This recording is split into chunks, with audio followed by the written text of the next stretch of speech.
Servers at restaurants, what's the strangest thing someone's asked for? 1. I had a couple that told me to wait before I pre-bussed their table so the man could lick every plate clean first. They had multiple apps and entrees between them and he licked every single one clean before I was allowed to take it.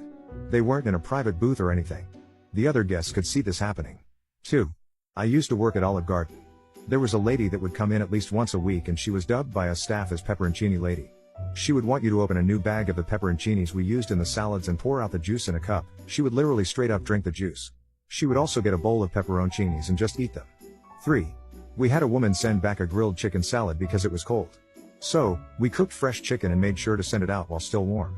She sent it back again, the entire salad wasn't hot enough for her. We microwaved the whole salad. She ate it. 4. Honestly, I'd say the weirdest thing was that while I was a server at a restaurant in the Royal Hawaiian, a guest asked me to book a shark adventure tour. It had nothing to do with my job or even the hotel. Those tours were entirely separate businesses. I took his black card, went to guest services, picked up a pamphlet, and booked the tour. He tipped me $250. Totally worth it. 5. I used to work at a Japanese restaurant and I once had someone come up to me and ask me if we had any low-sodium soy sauce. The request itself was not so strange and I gave him the bottle we kept behind the counter. The strange thing was what he used the soy sauce for, which was pouring some of it into his Pepsi.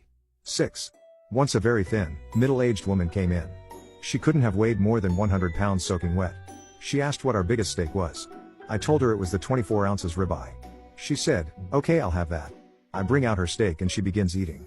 She's about a third of the way through when I ask, "How is everything?" She says, "Great. Bring me another steak." I say, "Is there anything wrong with that one?" She says, "No, it's great. I want a second one." I go back to the chef and tell him, and he couldn't believe it. But we served her another steak.